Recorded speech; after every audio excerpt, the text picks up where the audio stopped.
Hello, and welcome to this episode of the Alien Familiar RPG podcast. I am Clayton. I'm Jordan. And I'm Eliot.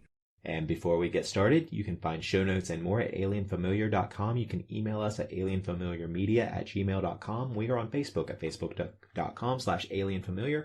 And if you would like to help us out with the show, you can do so at patreon.com/alienfamiliarmedia, where if you enjoy our content and would like to help us with hosting costs, any help you would be able to give us would be greatly appreciated. Thank you for joining us today. We are talking about power gaming today. Is it good? Is it bad? Is it necessary? Is it inevitable? So let's start off by just defining what power gaming is. I found the Wikipedia article on power gaming. I'm going to read the definition there, and we can debate whether or not this definition is accurate in our opinions. On Wikipedia, power gaming is a style of interacting with games or game-like systems, particularly video games, board games, and role-playing games, with the aim of maximizing progress toward a specific goal. Other players may consider this disruptive when done to the exclusion of all other considerations, such as storytelling, atmosphere, and camaraderie. When focusing on the letter of the rules over the spirit of the rules, it is often seen as unsporting, unfun, or unsociable. This behavior is most often found in games with a wide range of game features, lengthy campaigns, or prize tournaments such as massively multiplayer or collectible games. Those wishing to discuss the behavior without pejorative connotation may use the neutral term optimization. So what do you guys think about that? I'm for it. Yeah, I mean, that just shows what I know. Power gaming hasn't necessarily, I understand it's used pejoratively, but it's never really been something I've criticized in any meaningful way. What's been your experiences, Clayton? The majority of my experiences with power gaming are negative. On the D&D forums, there is not a power gaming section, but there is an optimization section. So they are very cognizant that power gaming does have negative connotations to it. So they are using optimization as a more neutral term. I don't know if I really, while my experience with power gaming has been mostly negative whenever I've had other people doing it, I know that I engage in it quite a bit myself. So I don't see it as being totally bad, but I do see instances where it is taking advantage of either the system or the game master. And that's where I mostly see it happening. Anybody got a great example? Like, give me a black and white, because, when I think of people who look to other players and whenever I've heard other players throw out power gamer or power gaming, maybe how does that differ from metagaming? Because I do think that metagaming to me has a much more negative connotation in my mind and my experiences, but still it's like when it comes to power gaming, I just think of that as like sheet envy. Metagaming, in my mind, is a different kind of thing because it's not happening within the rules by definition. You're using out of character information or something along those lines to advantage your character that doesn't really have anything to do with the numbers and the rules and everything. If you know ahead of time that, there's going to be a lot of goblins in this game because somebody said so, and so you build your character to be great at killing goblins, then, that would be kind of metagaming if it's something that you're trying to sneak in. If you discuss with your DM ahead of time, hey, I want to play a goblin slayer because it'll be great for the goblin game. Cool, that's one thing. But, if you get a peek at the DM notes for next session and know that, we're about to fight a dragon, well, I'm at the magic item store and I buy the, +3 against dragons sword. Just cause. That's metagaming. Power gaming, though, is just building the best character that you can. Yeah, and I agree with that 100%. I have a very good example of power gaming that happened in the Wednesday game that Jordan was a part of. And Jordan, would you mind explaining what you asked me for? Yeah. So the previous game session, you've made magic items in Sharn, in this Eberron game in the city of Sharn. Fairly commercially available economy kind of thing.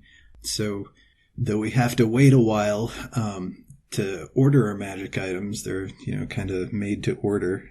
They're readily available from a lot of places. So a couple weeks ago, I ordered a robe of useful items. Never had one in 5th edition, wanted to try it out. Looked useful. So I went through and, rolled out all my stuff. For those who don't know, a robe of useful items is essentially a giant bag of random stuff. And it comes in the form of little patches, completely random patches on this robe. You pull a patch off and then it just magically turns into whatever the thing is. And it might be stuff like, real mundane things like a ladder, or weird stuff like there's a window that you can just put in a wall that wasn't there before. There's horses, there's dogs. There's also a bunch of treasure, like just straight up gems or box of money or whatever. And there's also like random magic scrolls, spell scrolls. And so I got one. I was pretty happy with the stuff I got out of it. And I realized that I got more money out of this thing than what it cost.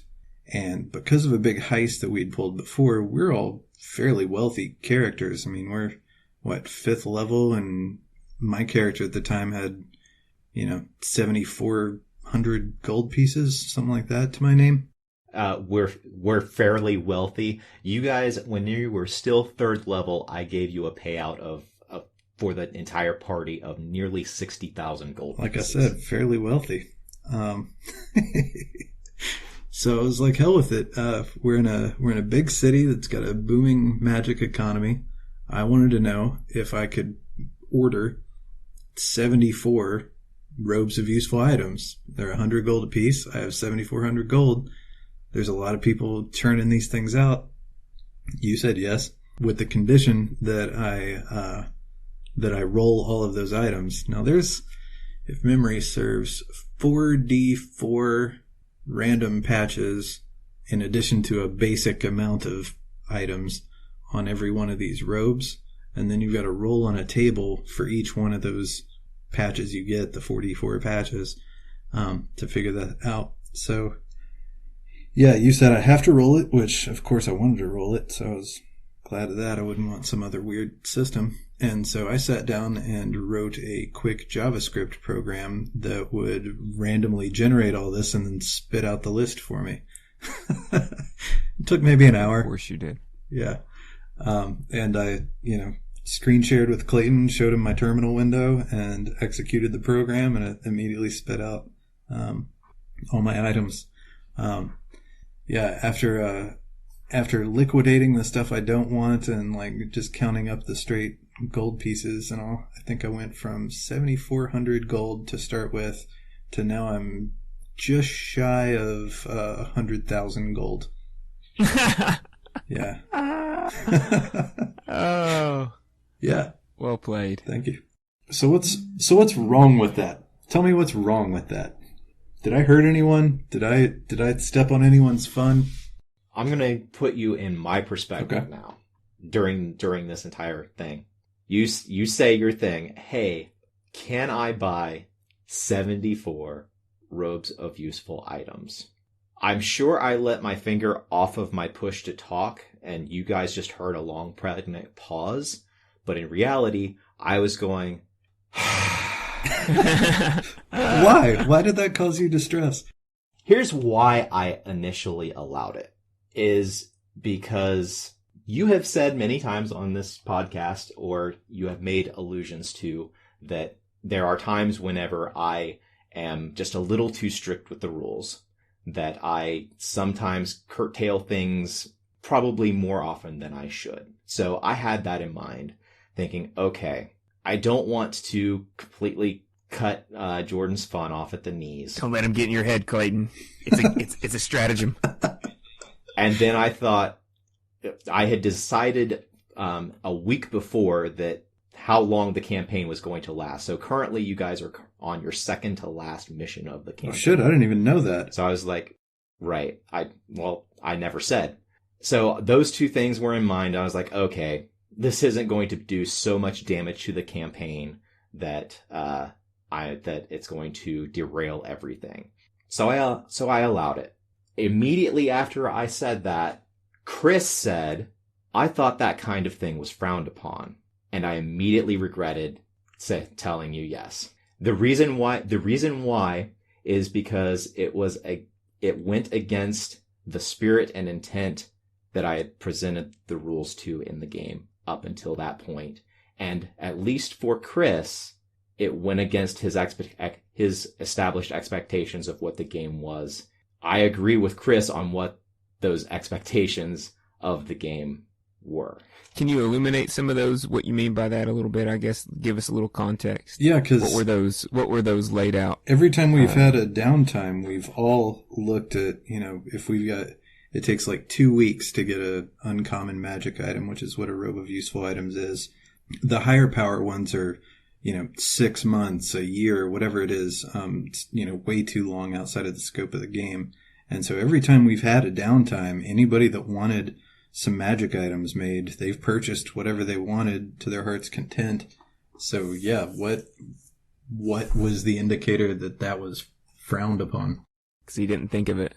So here's the distinction in my mind, is those types of things were built into the rules that I had presented. I wanted you to interact with other systems in the game to where you were basically creating a sort of economy where you would put work in, or you would put effort into things and get a reward out of it.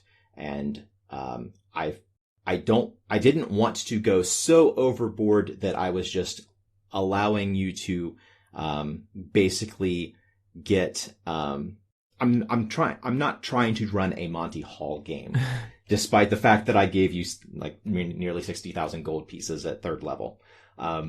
In one instance, that's kind of you using that to just generate money is just kind of breaking the economy of the game of Sharn, where you just have this suddenly discover a loophole in the rules that allows you to just perpetuate wealth. Previously in the game, I have given you guys ways of perpetuating wealth, such as by discovering things that you could make, or by establishing businesses and type of things, and just kind of churning through the resources that you acquire in the game, like the non-monetary resources, like the parts off of the monsters that you are killing. You are turning those into profit. My distinction here is, right now you are to the point where instead of taking resources and turning it into profit, you're taking profit and turning it into profit. Yes. That's where I have the problem. Well, that's... Hey, you and me too, buddy. Good Lord. Yeah, I mean, if you want to get into why that's wrong, we can have a really big podcast. It's a different podcast. Right, but it goes against the intent of Dungeons and Dragons that profit is generating profit, wherein I feel like the intent of Dungeons and Dragons is adventuring is generating profit. And the previous things you had all done were adventures that you would go on in order to generate profit, or create new ways of generating profit. Now it's been established in this world that you have found a loophole in the rules that allow you to just generate profit without adventuring. Well, hold on. I think that while I've been stewing on this, being outside of the game, it's not quite a comparable scenario, because in the game we play together, you guys are really badass. As a party goes, I don't think that I can ask for players who have crafted characters more suited to play their roles, more or less. And it's been pretty obvious for a few sessions now that you guys are punching above your weight class pretty significantly. And I've loved it. So I've loved it. I think that it goes against the individual player's whole. I mean, me personally, when I sit down at a table, my goal is to make the most empowered character I can possibly make. And whenever I think about making that character. You know, that's how I craft the backstory and all that stuff. It's like I'm going to start from the perspective that this is my palette. We're starting at 5th level, we're starting at 1st level, we're starting at 10th level. It's like, well, I'm going to make the most powerful character that I want because that's what I enjoy. And then I explain why they're so powerful as the second step. That's just how I usually craft characters. But putting myself in your perspective, let's put aside the fact that, I mean, you know, as the DM, you're like, oh shit, you know, now they're super rich and we only got 2 or 3 sessions left. But imagine that you're in the middle of a game or it has no end point. You know, that kind of a scenario, I could see how it would be frustrating for, say, another player or even a DM that's like, what am I going to do now? My next quest is a money quest. Like, why would they need money now? But stuff like that also can open doors. You know, once again, assuming that I wasn't worried about playing out a couple of my last 2 sessions. You know, imagine that a player now, you've got an individual who's figured this out, that, oh crap, if I go buy all these things and now I've got an obscene profit. That opens up some interesting doors, you know, to me as a DM, because, and the game seemed like it was pretty free form, if I remember correctly. The game, correct me if I'm wrong, but wasn't the game intentionally like imagined as kind of like a player driven, kind of no holds barred, let the players indulge kind of thing? Basically, yeah. Well, you know, what's just happened is that Jordan's character has destroyed every one of these robes in town. You know, so he's bought literally every one of these robes, more or less, in town. He popped them and their powerful traits, and he's used them and then sold those items for profit. A couple of things immediately popped into my mind. Well, first of all, now there's just some jackoff in town who has $100,000 worth of gold. That shit's gonna get around. So I could see an opportunity for storytelling born out of stuff like that. Like, I mean, if you're in a big town like Sharn, I mean, if I was a thieves guild, or if I was some less scrupulous NPC, and I found out that some random dude is obscenely wealthy and he hasn't had a chance to, like, I don't know, buy a bunch of bodyguards or build a big fortified mansion. He's just some guy.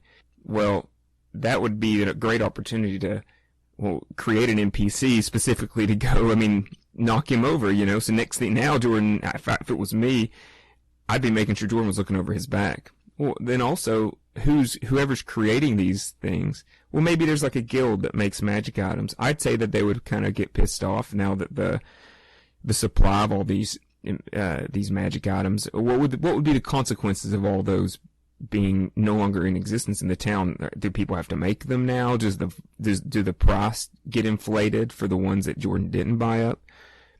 Surely somebody will get their feathers ruffled. And I guess I'm just spitballing in all this because, like, you know, I think power gaming in the scenario you just set out can also be like an opportunity to open doors to unplanned story lines. You know what I mean? Can I say a couple things here?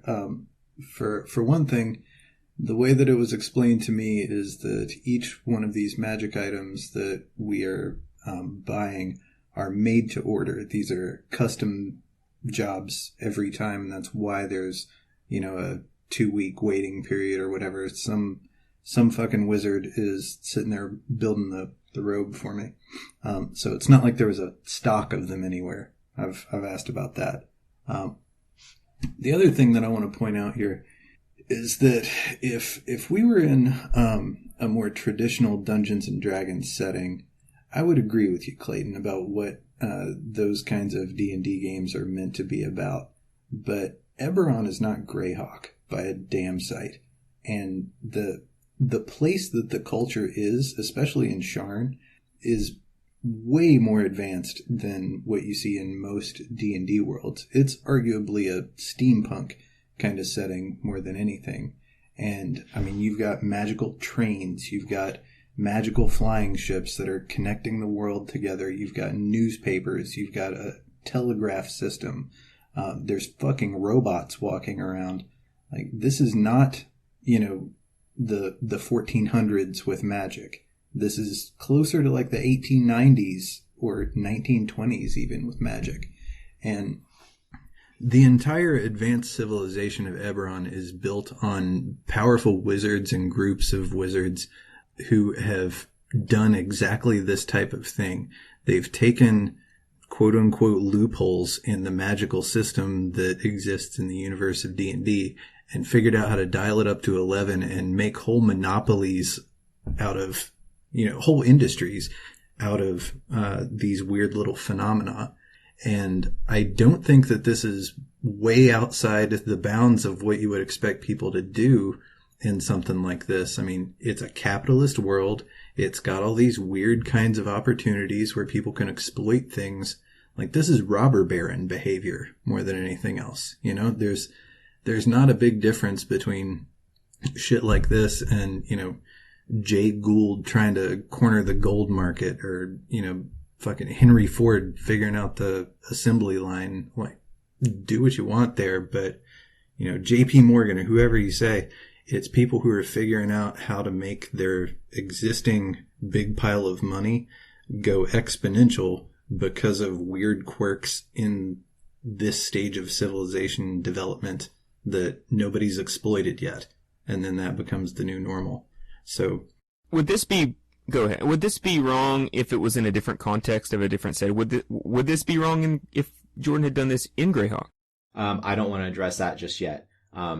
So I do entirely agree with you, Jordan, on like, this is robber baron. This is laissez-faire capitalism. This is all of the horrible things and all the great things that happened before, during that time period.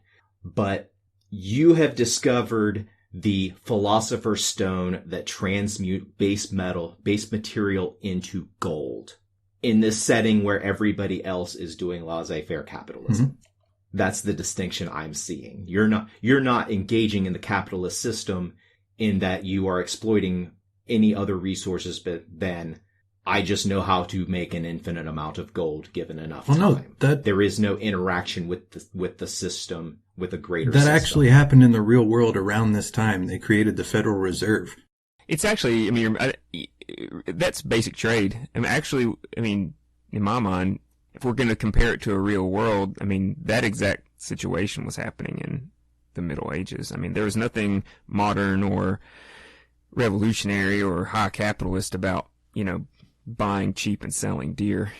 But he's not buying cheap. I understand it's the fact that he's exploiting a loophole in the rules that clearly was, hey DM, I'm going to put you on the spot and ask you a question. Any of us who's sat in the captain's chair has been in that moment where a player makes hey, answer this question, and you just know that the consequences are, the yes or no is going to lead to probably some unforeseen or even some unfortunately foreseeable consequences.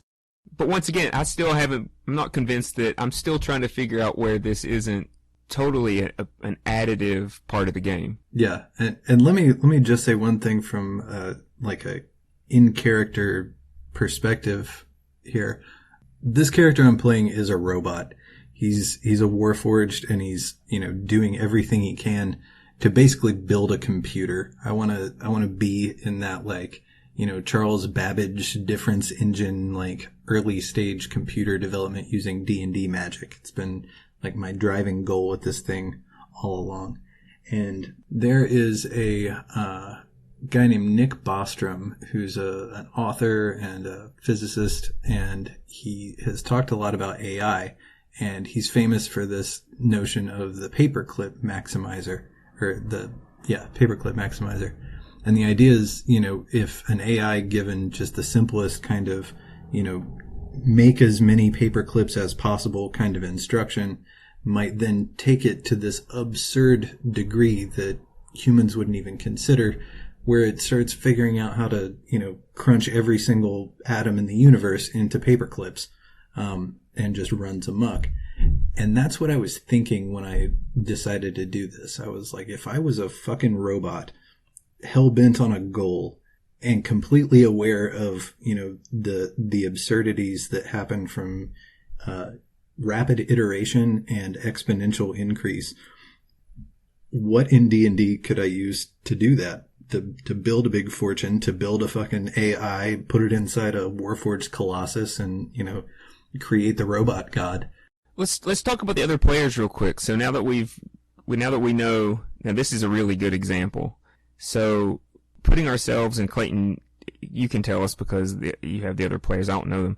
Like, how did they perceive this as stepping on their toes or stepping on their fun? Because we've talked about this a few times I've been on, that really a game's a game. It's got to be fun for everybody, the DM, all the players, and the difficulty is when one player starts to limit the fun of another player. How did this particular scenario, how does this impact the players in a negative way? Did it take a lot of time? Did it dominate the session to crunch out all this silly minutia? Or I haven't explicitly talked to any of the other players about this, but I have had conversations with Chris about specific loopholes that he had asked me about beforehand, and I kind of closed those because he asked me, if I do this and this and this, can I get this exploitive result? Chris is exactly the same kind of player as me. Gotcha. But when you asked in front of everyone else, can I do this thing? And you didn't explain how you were planning on exploiting it. When Chris has done that with me, Chris has been upfront about how he is planning on exploiting. It's not an exploit. That's the difference. I'm not like mixing a bunch of weird things that are like some niche parts of the rules from a bunch of splat books that nobody knows. This is a core magic item that is used exactly as it says to use it. It just so happens that it winds up being worth more than you paid for it. I was just going to say, like, even where it shows the gold piece amounts for how much magic items of a certain rarity should cost, this falls into uncommon. That's how the game designers categorized it. Those are priced at 100 gold pieces. It's not my fault that it's virtually impossible to randomly roll some collection of goods from this that is less than 100 gold pieces, and very easy to roll way more than that. There's nothing weird here. I'm not doing anything extra. I'm buying a magic item. It worked out great. I'll buy a bunch of those magic items then. It's as simple as that. So, as far as power gaming goes, in general, this is a really great example. I want to keep digging down but I think I'm going to start asking questions that are going to require Clayton to get into the details of his game, so we can't go there. But I am curious about like what the implications now going forward in your game would be, and I could see how having a player sitting on a vast fortune. Well, let's put this to scale. We were just in that same session investigating a bunch of also nouveau riche, like high-level adventurers that had went and gotten rich exploring, this dark continent somewhere, and came back with some shit that they found that they were then power gaming with. They found some like herb or whatever that was a performance enhancer, and they were making a shitload of money at all the casinos by amping themselves up on this stuff. They were doing exactly the same type of shit that you're saying is wrong. And your adventure was to punish them for exploiting the system. It was not to punish them. It was to catch them. For our employer, who was mad that they were losing money from these people figuring out another way to make money. We were not taking them to the police. This was working for some halfling semi-criminal organization to nab the people that were fucking up their underground illegal gambling ring. There were no good guys in this. And these people had mansions that they had purchased, with a lot of these before they earned all of this money. Okay. They before they started this exploit, the characters had purchased their mansions. Okay. So what I was going to get at though is on the scale of wealth to be had in the city of Sharn, where does 100,000 gold pieces land you in the social pecking order exactly? In the creme de la creme. How is that? See, people live. But so power gaming, as far as the scope of these particular individual exploits, there's nothing worse than like seeing a small little loophole just rip a fabric in the game world, and you're just like, oh my god.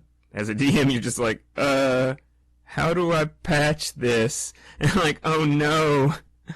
But at the same time, would power gaming also be like just making your character well? Like that's a particular chip on my shoulder because I'm a bad player. Like I have no bones about it. I'm constantly feeling power gamed and rolled right over because just the chess game of playing of combat usually isn't my forte. So I feel like my players always get a slight advantage. It's just not something I do well.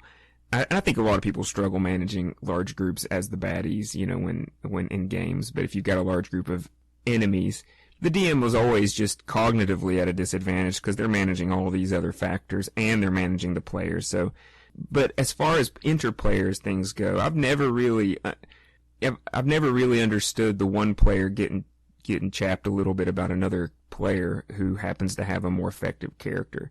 Because I'm usually not, even though I set out to make the most powerful character I can make, I usually don't, just because I'm just not very awesome at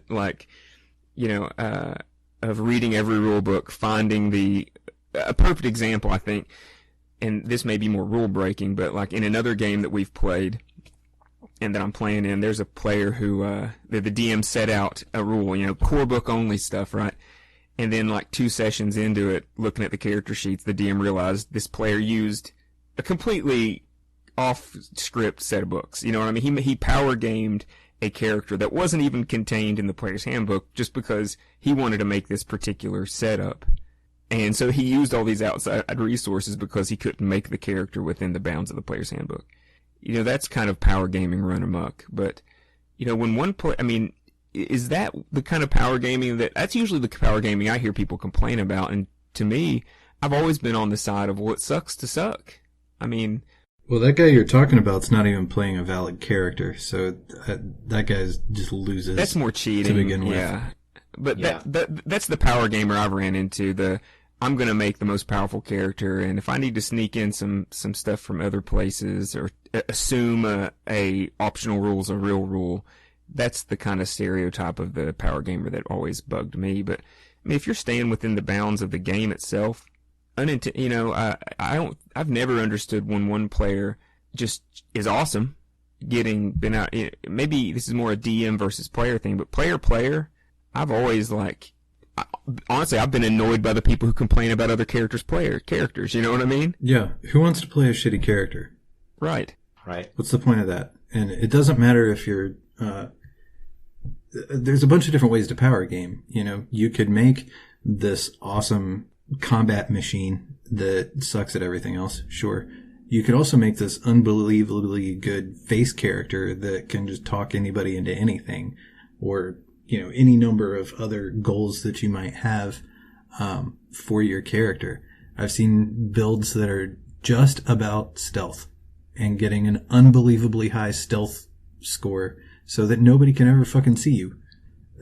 Maybe you use that in combat. Maybe you use that to rob people blind. Whatever you want to do.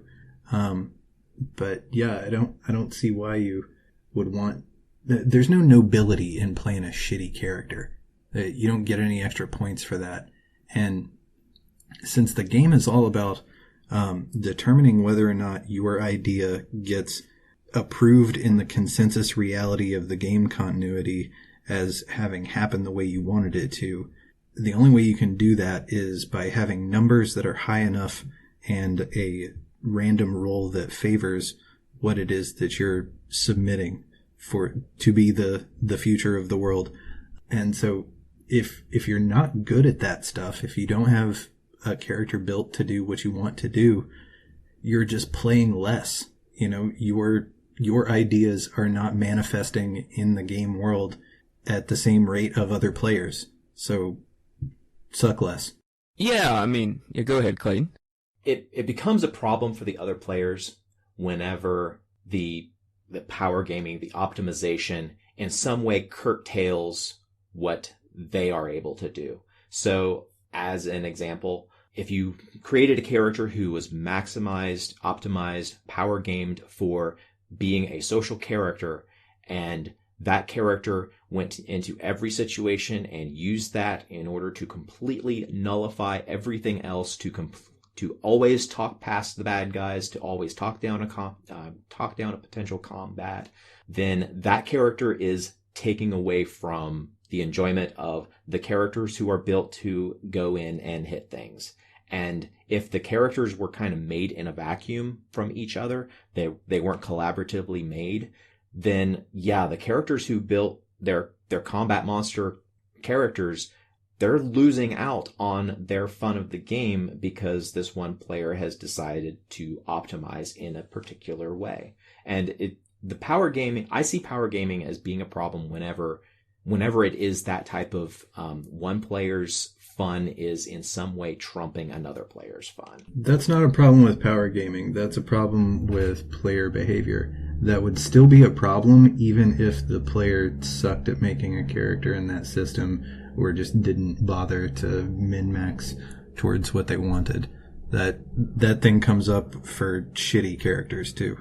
Yeah, I mean, even if whether you're power gaming or not, it is difficult, especially in 5e. This has kind of become the 5e podcast. Golly, I need to play a different game soon. So I have other info to bring in. I guess it's true for most games. I mean, there's only so many stats on the page. There's always going to be overlap in characters' proficiencies.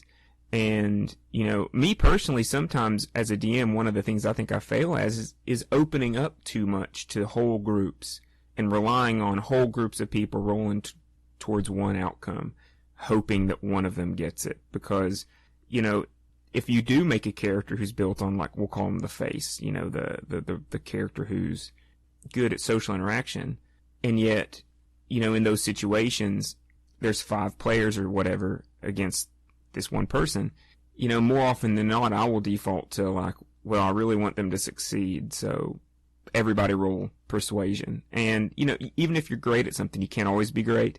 And there's always going to be that moment when the face has to take the back seat. And then you also have the players who they might make a face, but that doesn't lend to their personality type. So you end up, it's equally unfair, I guess, if you're not a power gamer, to basically make a character that doesn't suit you. And if you make a social character, but that's just not where you thrive in the game, that puts the other players in the position of doing your job for you. I was just going to say that I think that if you look at any kind of popular media where you've got the setup of a team of individuals, each with their own specialty at which they excel and how they face, various problems and enemies week to week or whatever. Take the Star Trek bridge crew or the X-Men or whatever you want. The storyteller, the writers there craft stories where the challenges presented to this group are diverse as the characters themselves, and someone's always got that thing that only they could accomplish. And for whatever reason, it's a good thing we had such and such here. Deanna Troy, thanks for doing your empath thing. Worf was not the one for this mission. So I think getting everyone to participate is on the DM in the way that the DM sets up a story. You need to consider who your characters are and what they're good at, and make sure that you have something for everyone at your game. I don't think it's on I don't think the onus is on the players to be like, well, okay, whose turn is it to handle things this week? Blah, blah, blah. I think that's crazy. I very much disagree. Go on. And it's not like a major point of disagreement. I think it's not necessarily on the DM, and maybe this is just me being a lazy DM, but to a certain extent you do need to consider your players. But I very much think it's the player's responsibility to get their jollies. If I have a player sitting at my table, a perfect example, and I've been meaning to give you this praise for a while, because I think that in my game, you play Wade the Wizard, Clayton, and I think he's the perfect example of what we're talking about here, because he's a formidable character. I mean, you have made a warlock the way a warlock should be made. And he's a really great character, and but once again, you can't be good at everything. But what he needs to be good at, he doesn't slouch. Would you agree? I'm right now at the current level I'm having just got all those rituals. I am right where my character is as far as like what I envisioned the character to of being. I am that right now. But the thing is, though, you're very cognizant of when to roll a die, or when you as a player want to roll a die, and when you don't. And when there are times whenever you as a player are considerate of story and narrative, and you will, more than one time in the game, you've chosen the clearly more difficult path. The clearly, a metagamer would have seen from a mile away that this choice would be not ideal and not optimized. And your character on the sheet would definitely be able to jump that hurdle or get around it. But you choose as a player to engage the narrative. And that's just one of my favorite, aspects of the game that we're playing. It's made for some of the best moments. And like, for instance, whenever, you were recently addicted and you made a roll that I gave you because the players were really wanting to be helpful. And you made it, and that released you from the physical malady. And just as a player, I could just see, I could see your mind was just like, no, like, I'm not gonna let my player. It's more fun to be sick than it is to be not sick. So you stuck with the character as you had imagined. That's very counter to, so it all just goes back to player IQ. I mean IQ is in gaming IQ. When is it more fun? Like, you want your character to be strong and formidable in those moments. But, it's just when, I think maybe what you're driving at as far as the problem with power gamers and why it's a pejorative is that when the game becomes an exercise in power accumulation at all costs, and it comes at the expense of the clear narrative that the DM's laying out, it dominates the time at the table. Everybody hates that guy. I think we can all agree on that, right? The guy who is disproportionately finding ways to dominate the spotlight, I think, is kind of the core problem that I have with a lot of the negative aspects of power gaming. Like the example I gave before of the character who is optimized for being the face character. It doesn't matter what scenario the DM throws at the players, what diversity of problems that require other characters' input and their specialties in order to overcome. That power gamed character is more often than not going to find a way to manipulate or to view the problem from the perspective that their character is going to deal with it in the way that they are a hammer, and that every problem is going to be a nail that they are going to hit with their character. It's just the selfishness that goes along with every single player and their character. They look at every single problem from their own character's perspective, and how can I use what I have to fix this problem? We've said that there are certain just problems with players where a player is just more forceful at the game, but it's just a function of the game that every single player kind of has that mentality. And whenever you create a character who is power gamed, you find ways of manipulating things so that you are the solution to the problem.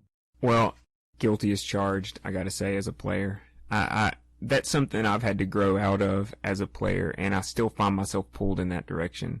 From a game, here is an example that I think shows what I'm saying. There's a game that I'm playing right now where we're playing super high level characters, and the abilities, I'm playing a wizard, the abilities that are available to me, there's just not there's not something that the DM can factor in all the time. And when you have a 20th level wizard, you have so many spells that do so many different powerful things that there's almost no way for the DM to account for all the things that you can do.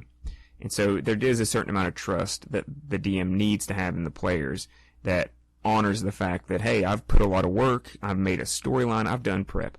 Well, I found there was a little hiccup in the game last week when we played that we were questing for a magic item. We went and we took that magic item and we gained it, and we had to go back to this magic college that who had asked us to go quest for this item. We needed to give it to them. Well, me as the wizard being me, I'm thinking, I'm clearly the most powerful person here of the magic users in your community. Wouldn't it be safer for that object to stay in my possession? And the NPC was like, no, we need you to give that to me. And I'm like, so what are you doing with it? And I found myself peppering my DM with all these leading questions, and I just found and it was very clear that, in the game, it needed to go to them. And so, but in my player's mind, and me as a player myself, I thought, well, no, I'm not going to give these people this daggone thing. And I bet I went on probably for 30 minutes, 45 minutes of the game, having this back and forth. At one point, I turned the guy into a frog with elephantitis, just to get my point across that he was a peon. And, it ended up being this whole ordeal. And by the end of the 30 minutes, I kind of snapped out of it and realized the DM's really is bitching at me pretty hard because he wants this to end. The players are getting aggravated because the DM's aggravated. And the next step in the quest was clearly being delayed. And so once I kind of put myself in the back seat and realized, okay, I can either tangent for another 30 minutes and because I was even considering at that point just taking it, well, fine, I'm just going to teleport away. I have other places in this world I can go. Teleport away. And I was going to drag the game in a completely different direction than the DM had planned. Luckily, I kind of became a little more self-aware, and I relented, and I ate my medicine, and we went on and had a great time. But I think it's that impulse that maybe really gets under the skin of other players, and it's something I've had to grow as a player to not do. And, I mean, I don't know, is that kind of the idea that we're driving at here, that no one likes that guy? And but that's a common personality type at a DM table. I'm still not seeing how any of these other problems, the hogging the spotlight, the derailing the DM story, the stepping on other people's toes, how any of these things have anything to do with making the best character you mathematically can. Like, these are problems completely separate from how efficient you have built your character. And I completely agree. Clayton, I can see what you're saying about, the only tool you have is a hammer, blah, blah, blah. But at the same time, isn't this entire game about looking at a challenge and then looking at what you have to use and figuring out how can I take what I know how to do and apply that to this problem to succeed? Like, that is the game. And yeah, but there is a very high correlation between the types of people who do a lot of power gaming and the types of people who basically bend the game into who are these problem players that we're talking about. It is a very high correlation in my experience. So is power gaming the cause of it, or is power gaming a symptom of it? And I lean toward power gaming is often a symptom of that there is the potential of this player to be a problem. I think that there is a hacker personality type, just for lack of a better term, where anytime you look at a given system of rules or whatever, you're going to try to figure out where the holes are in that and exploit that to your benefit. And that will happen in any kind of structured thing that people like that, including me, come across in life. Now, that is distinct from how someone behaves towards other people, towards how they, how they interact with a DM, with other players, whatever. They're assholes. There are decent people. These are on a completely different dimension to someone's proclivity for taking apart a system down to its basic principles and figuring out ways around it ways to use it that were not obvious to anyone else. Yeah, I just don't see how any of these things are a problem with power gaming. These are problems, granted, but I can show you plenty of instances where these problems happen with suboptimal characters. Clayton, I think that we can both pretty quickly conjure up some experiences where people have derailed or stolen spotlight or whatever, Who were not playing the numerically best character at the table, guaranteed. True. I have definitely had that experience as often as the opposite. You know, in defense of the power gamer, I have noticed that usually people who are power gamers, like you said, in the top that we're talking about, they have really good characters. They've usually combed books. They've spent hours. I mean, at least to generate the character, a power gamer probably spends as much upfront time prepping for the game as the DM does the first session. Because they comb through books to make the best numeric. They read blogs. And, I can't understand how you sit down at a game and, you're sitting next to the newbie or the half there person who's still sketching out that character right at the last second, and it's like, hold on, I forgot, do we get feats, that kind of thing, like, what skills do I get, that kind of player.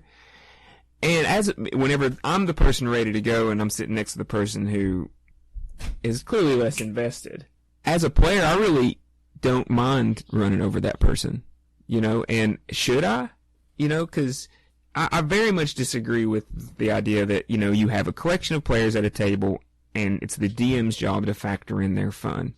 Because, frankly, that's like impossible. We do our best as DMs to create an engaging story that makes our players want to come into it. That's exactly what I'm talking about. You should look at your story and think from each of your player character perspectives. What's going to hook them here? What's going to be interesting to them? What are they going to be able to contribute? That's exactly what I'm saying. Yeah. Well, I put myself in your position, Clayton, and I don't want to draw too stark a contrast because I've played in your games and they're super fun. Putting myself in your shoes, I remember that down session. We had a recent downtime in my game, and it was such a relief. Like, it was so nice to just shut the fuck up and let everybody talk and see it happen and let my players generate a little content for a change. And even though it wasn't as social of a situation, I couldn't imagine other players just watching Jordan doing all this and not even trying to interact. Any opportunity that I get for players to generate some content for me, to me, I'm like, oh, thank you. That's a little work off me. Now I have to figure out how this giant hoard of gold has some unintended consequences. But the whole idea of the power gamer, I think we really hit the nail on the head earlier in the discussion that the one thing we can all agree on is whenever a player comes in with a preconceived notion of what their character is going to do and then does it at the expense of the story, at the expense of everybody else's behalf, because they have really put thought into it and they're like, well, my character is going to be a pearl salesman. And it's like, nope, I'm not going to that dungeon. I've heard, where are the best pearls? And then, no, let's all go over there to that lake because there's pearls and I want to sell pearls. Fuck that guy, As a DM, pearls are extinct, Hey, Clayton. Yeah. For the last session, roughly how long did the session last and what amount of time was spent on my robes of useful items? We played for 3 hours. It was a very quick conversation that we had. I'd say it was probably not pushing, it probably was at the top 10 minutes. Well, there you go. But to go back to your question of is power gaming bad, or what problems are there with power gaming itself? I have seen many times where power gaming in and of itself is very off-putting to new players. The nature of power gaming is a form of gatekeeping to new players. As people coming into the game, they don't really know how to make their characters. They're making decisions that, with their limited knowledge, they don't know if they're making a good decision. And then you've got a power gamer who creates a character and is able to do 2 or 3 times the damage, is able to success, like twice as more likely to succeed on a particular check or roll that is made. It's a barrier of entry if a new player sees this other character or this other player doing it, and they're new to the game, and their thought is, well, I'm not good at this game. That's going to be the same for any kind of activity that shows a variance in people's knowledge or skill. I mean, if it was pick up basketball and somebody was dunking all over the place, you could say the same thing about that. And just as much, let me finish. Just as much as, for some personalities, some people might say, oh, well, that's scary or whatever. I feel intimidated that I'm not that good at this thing. I would say for every one of those, you have at least as many people, and probably way more, who are going to try to get to that level because the challenge is what's exciting. And I don't think that most people are off-put by seeing a higher degree of skill and knowledge applied to an activity. They're both true. I mean, if I got dunked on all over the place, I would realize I'm probably not made to play basketball. But I can definitely say that I was that kid at the table who saw other people playing the game more effective than me, and that's what drove me to want to keep playing to get better. But there's definitely those players at the table who have had bad first game experiences who would have otherwise enjoyed a game system or enjoyed role playing, who said, screw these nerds. How much fun would the game look like if someone sits down for their first D&D game and every single player at the table fails 75% of the time? I don't know. I haven't ever played Apocalyptia. But I think that if everybody was failing 75% of the time and the game master was making it fun, then they wouldn't recognize it, because it's only when there's that contrast between there is a player who is being super effective at this and then there's another player who is being not effective at this. That's the only time that danger exists of there being this discrepancy. No, I'm going to call bullshit there. Immediately when you say, I want to try to do a thing. Okay, roll the skill. I roll the skill. I fail. Repeat 20 times over the course of a night. It doesn't matter what other people are doing. You know when you're failing a lot because you want something to be the case, and then the numbers say it's not. And that's not fun. Well, I mean, you got to have failure to have success. Yeah, I mean, some balance, but I'm saying if then... if you repeatedly suck at something because you didn't build your character right, and then you see a bunch of other people that also didn't build their characters right, sucking at stuff, one person being good at it, that's a model to go on. That's, obviously there's a way to play this game and, do it well and have more fun doing it by succeeding with your ideas. So I'm going to try doing more of what this other person's trying. Maybe not in the same exact way, but I mean, it illustrates that there is a combination that is better than others for this activity. I mean, God, I can't think of any other thing that people do where mediocrity is put on a pedestal like this. This is nuts to me. And I don't know how many times I've played a character, because, I mean, I don't know, Jordan, maybe you could remember, maybe not, but, I put as much effort into building a character as anybody else. I'm just not very good at it. I usually don't see the exploitations that open themselves up that a lot of people see, and it has never bothered me. If I have played characters, like, I've played wizards where they're like a sorcerer and a warlock in the party too, and they're like they're like totally stepping on my toes the whole time. I don't care. I'm still slinging my spells. Mm-hmm. I'm cool with that. In fact, and once again, we're getting a bit far afield because I don't think any of this is power gaming.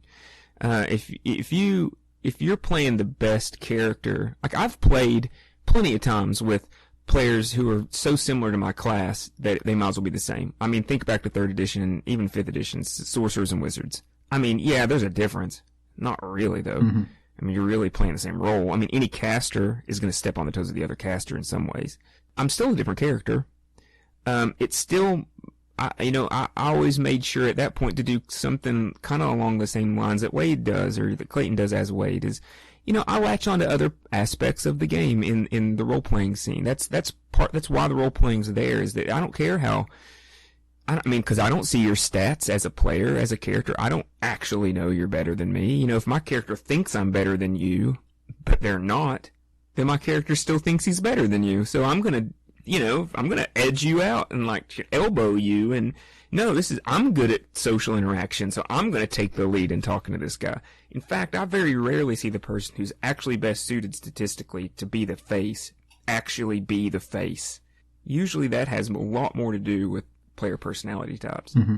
I mean, I've made characters to suck on purpose before just because I didn't want to play the power gamer, and I still felt formidable. I've done that too. Usually it hasn't been very much fun. Usually it's just like a lot of failed rolls, and every time that you fail a roll, that's a thing that you wanted to be part of the game that was not. And if you do nothing but fail all night, you essentially didn't even show up. So that's how I feel about that stuff. But as a player, my most enjoyable moments don't roll dice. So, I mean, that's another thing to be said too. I mean, I think power gaming really hangs on people's opinions whenever they're the quiet type who likes to roll dice. I mean, if I don't roll dice in a whole session, the session can still be great fun. The dice are always going to come up when something really substantial is going to happen. That's the purpose of the dice, right? That, sure. It could go either way. Do you convince the general of whatever the fuck or not? Make a roll. You can have whatever kind of speech you want. Make a roll. You can have whatever kind of plan you want. It's going to come down to a fucking roll, because that's how anything of consequence is really decided in role-playing games. So the numbers matter. So what's the consensus, Clayton? Where'd we get? I think we have defined power gaming. I don't think we have established good, bad, necessary, or inevitable. But I do think that it is inevitable that this. I mean, people being people. Jordan, you're absolutely right that people who invest in something, they're going to. If they're invested in the game, they're going to get better at the game. And to one degree or another, power gaming is a measure of getting better at the game. Yeah, if you're not pursuing excellence in your chosen activity, what are you doing? Sure. I mean, but let's be real, people. I mean, if in D20 we're rolling a 20-sided dice, if I could optimize a wizard versus an unoptimized wizard, and my spell save DC is 14 and your spell save DC is 16, I mean, you can give me that nerd grin from across the table all you want when you're succeeding and I'm failing, but that's a 10% sway. Mm-hmm. Like, big freaking deal. At the end of the day, the game's more or less, the characters are all going to be really good at their things, and I just think that when one player looks at the other player and gets sheet envy, that's on them. But at the same time, if you're the type of player that thinks it should be all about you, and you come in with this masterful character, and if you bend the player in the game in a direction that the DM has no intention of going and the players aren't really enjoying, that's the DM. I think that's the player type, and if they have a good character, then that's the power gamer that pretty much we should all hate, and we should all try to get them to not play. So power gaming is inevitable, but being a dick about it is not. Yes. Bingo. All right, so let's go ahead and move on to geek things.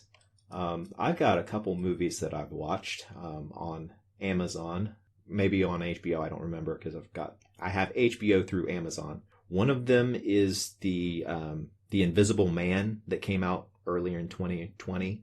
I thought it was a pretty interesting movie. I really enjoyed it. A modern take on the let's see who made the original Invisible Man. Is it Robert Louis Stevenson, or am I confusing that with Dr. It's H.G. Wells. H.G. Wells, yeah. Yeah, the modern remake or modern take on The Invisible Man that came out in 2020, I would recommend. It's a very good thriller. The other movie is called First Reformed. This came out a couple years ago in 2018. It's a little bit, and by a little bit, I mean a lot bit, preachy about environmental issues, environmental collapse due to human-caused environmental change. It's also kind of a thriller. I don't want to give away too much of the movie, but it's very engrossing. It stars Ethan Hawke. It's all about him. He is the minister of a small town church, and It's written and directed by the guy who wrote the screenplays for Raging Bull and Taxi Driver. So if you liked those movies, I think you would like this movie. Go ahead, Jordan. I watched a pretty cool movie last night. It was a Korean movie called Train to Busan. It was from 2016, and it's a zombie movie. It's zombies on a train, but it's really fucking well done, and I enjoyed it quite a bit. So check that one out. And I think I might just say every single fucking week, if you're not watching The Boys, you're fucking up. Yep. Mine's going to keep it brief. Podcast, Tides of History by Patrick Wyman. If you're into history, into learning things, it's imagination fuel for sure. His podcast has gone all over the history. He started with Rome, did a lot of good episodes on Rome. He's done episodes on the Middle Ages. His format's really good. Currently, he's been doing a lot of episodes about prehistoric archaeology and how genetics is really informing a lot of the things we used to think were true that either been maintained as true or overturned. And it's really fascinating, and it's just getting better every episode. There's a bunch of back episodes. Go back and watch it if you're into that kind of thing. Can't get much better. All right. Well, guys, what do you say we stop this bullshit and start rolling some dice? Let's do it.